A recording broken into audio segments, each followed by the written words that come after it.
সংরক্ষিত নারী আসনে মনোনয়নপত্র জমা দেওয়ার শেষ দিন আজ। মনোনয়নপত্র জমা দিচ্ছেন বিএনপি ও জামায়াত জোটের প্রার্থীরা। এই মুহূর্তে ইসিতে আছেন সহকর্মী সাইফুল রুদ্র। সবশেষ খবর জানবো তার কাছে। রুদ্র,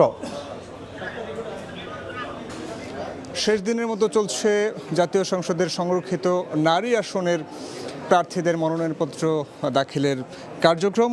মঙ্গলবার অর্থাৎ আজ সকাল থেকে এই কার্যক্রম শুরু হয়েছে আগারগাঁওয়ের নির্বাচন কমিশন ভবনে।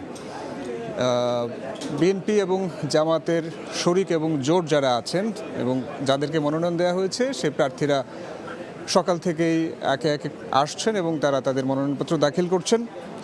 এই কার্যক্রম শুরুর পর থেকে এখন পর্যন্ত জামায়াতের সহকারী সেক্রেটারি জেনারেল হামিদুর রহমান আজাদের নেতৃত্বে এনসিপি, জাকপা এবং খেলাফত মজলিস সহ তাদের 11 দলীয় জোটের যে অন্যান্য প্রার্থীরা আছেন তারা সমন্বিতভাবে এসেছেন এবং